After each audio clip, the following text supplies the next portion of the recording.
All right, so we've been working really hard here, and now we only need about $500 to pass this account. So we're literally just gonna set this to $500 and take a trade. We're bouncing off of this zone here. If we come below it, we'll take the trade. If we can't cut below it, we won't take the trade. I'm believing that we're gonna come below it. I'm gonna activate my Order filled. $500. That's 100 right there at my line that I just put. You see we came to 100 and then we started to reject.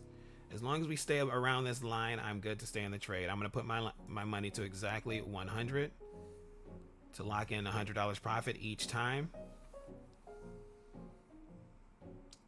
Go on down. That was a hard rejection. We need to come on through here. We should come on through here in a couple of seconds. There we go. That's 175. We'll lock in the 100. Stop filled. We locked in the 100. We couldn't keep the 175. It's okay. We now need $300 to pass the account. And as you can see, I started my trading day at 9:30 and I just traded every of the 5-minute increments until, what time is it right now? So I've been trading almost an hour and I've almost finished the account. I totally forgot to put the video on, but it's all good. As you guys can see, we're up $2,714 and we're looking for another $300 to close out the account. So we go back to our 2 contracts, type in the number 3, looking for a pullback to this 23 EMA here, which I think we already got. So we might have missed the $300 play, but this will afford us $300. 72 to 69 will give us $300. I was actually going to pass it while it was falling down, and I canceled it, the order early, because I forgot to hit the record button.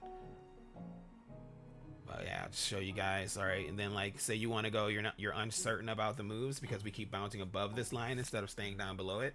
So since we keep bouncing above this line, I'm still looking at the uptrend, but I'm still bearish, right? So I'm still going to keep my bearish sentiment, and we're just looking for $300 here. Starting to flush out that line on the pullback to the line. I'll get into my trade, not before. Ooh, looks like I missed it. We'll give it one more chance to pull back to the line before I try to get in. Now, right here is a bounce up area, so I'm waiting. Where we're trying to go is this 200 EMA for the 1 minute. Just trying to backtrack all of the work that we did so far.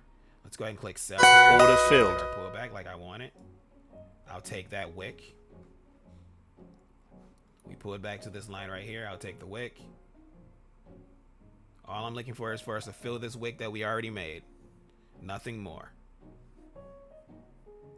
If this goes up to 40 cents, I'll close the order because that means that we're just going full bullish.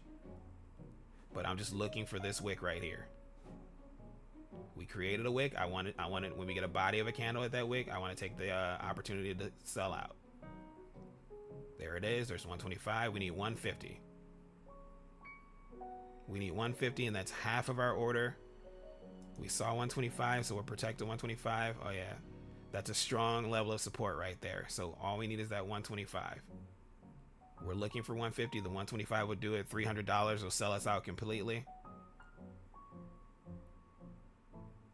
So best case scenario, we sell out completely. Worst case scenario, we take a 125 trade here.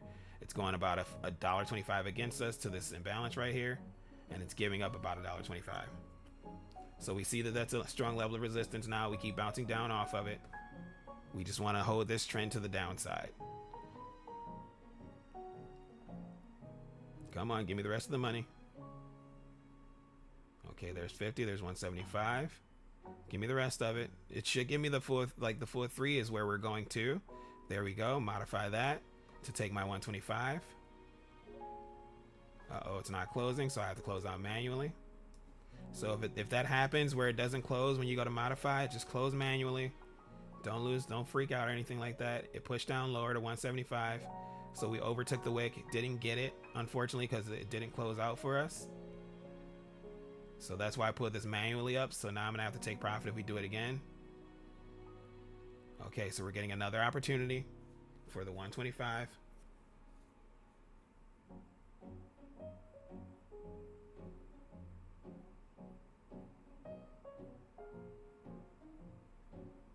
This is part of it, man. This is part of trading right here.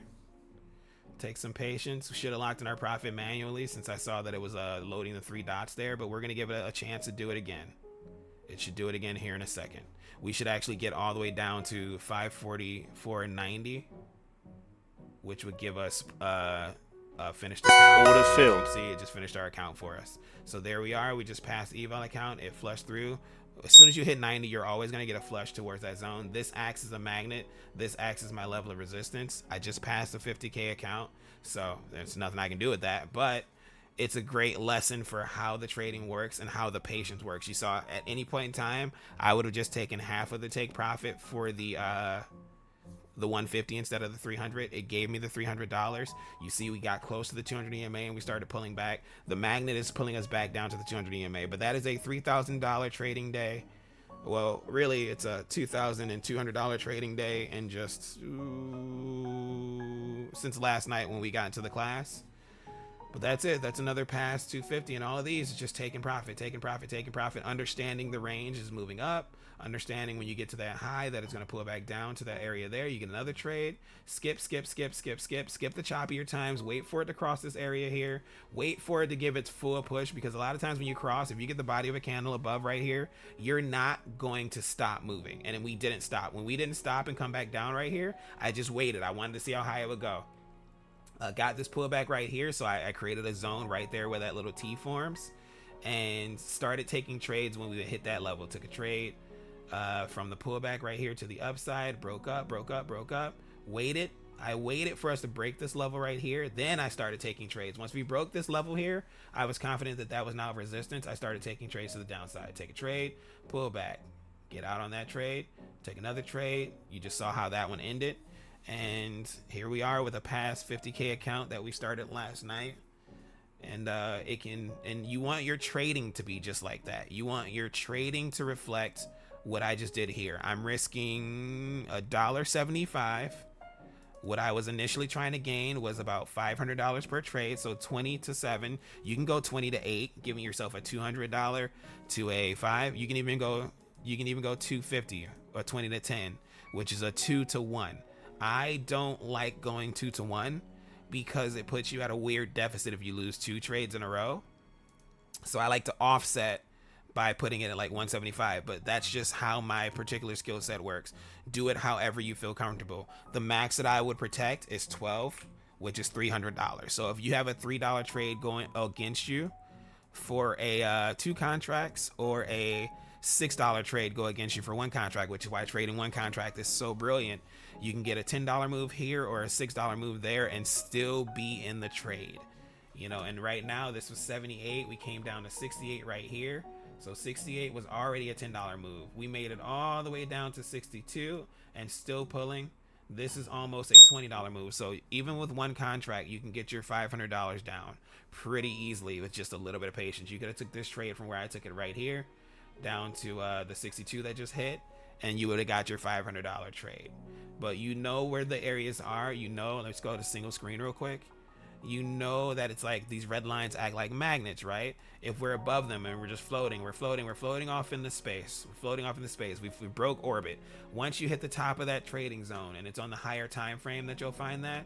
So the higher time frame said this little area right here is resistance. This little area right here is resistance, right? Once we got to this 79, I could have instantly started taking trades to the downside. Let me make this a little smaller so that you guys can see it better. And also, let's go to MES so I don't have all my lines on my screen already. I've got 1 line right here at 55.05 as another level of resistance. I've got 1 line right here. So on the 1 hour time frame, this to me was support, right? I mean, was resistance. We broke through. It didn't get the body of a candle to close, so we didn't get full support. So now I know that I can start taking trades to the downside again. We come up in there. Now if we wick through and notice that there's a volume imbalance right there, had we had the full body go through, I would have been looking for this as my next level to take my trade to. But we're still a little sheepish right now. We're bullish. The trend of the market is clearly bullish, but we're sheepish as far as how far to push up. We broke this little level right here, and that's kind of where we're hanging out at. But this is resistance. Notice right here, I want to zoom in on that really well so that you guys can definitely see that. Notice right here, we pushed up and stopped, which puts us just below these. So that is the level that I set my support and resistance at. Once we break this level, it's support. Once we're below the level, it's resistance. We're below the level right now. It is acting as a resistance. And that is how I took my trades. Every time we come to resistance and stop, I can get into another trade. Every time we come to or supply and demand and stop, I can enter another trade going the direction. Now, it's not counter trend trading. Don't get that mixed up. I'm not trading counter trend. I'm trading off of my levels, supply and resistance, right? Counter trend would be if I'm just taking regular pullbacks. If I'm catching regular pullbacks, I'm trading counter trend. No, I'm trading patiently. Let's go to the 1 minute time frame on MES so that you guys can see what it really looked like. Notice hanging up, can't break down. Let's zoom in there. And I'm like, okay, cool. So the trend isn't pushing up any higher. We had the rejection right here. So I know that we rejected. I know that this is a level of resistance. We've put down here back to this level that I already had set. And I now know that the trend is breaking down. We get this little cancellation candle right there. Then we get this massive push. I wait out this massive push down and start taking trades after it has already become a different trend. Not taking counter trend, taking these pullbacks and things like that, or taking this pullback, waiting for the trend to change and then taking it. Like this would be a change of character right here, as Devon says, and I'm taking it down. It's going down, baby. And then where are we going, right? So go to the 5 minute 200 EMA. Now we're pulling towards the 5 minutes 200 EMA very aggressively, I might add. So that's some free money for you. Next up, I'd be looking to get down here to the 5 minute, taking trades to the downside there. You got a little support right here where we're kind of bouncing right currently. Once we break that support, we're looking to go all the way back down there. But that's it for this video, guys. I hope you enjoyed that. We've passed the 50K account challenge. You guys can do it just the same. It doesn't have to take a month or whatever. It doesn't have to take 2 days or a day like I just did here. Get it in however many trades it takes to get it. Some people only take 3 trades a day. So let's say I took 11 trades. Then that makes it 3 days for you to get yours done, or 4 days for you to get yours done. But that's it for now, guys. I'm going to hop on off here. This is a good trading day. I'm very happy with the results. This is your boy Sebastian, and I'm out, fam.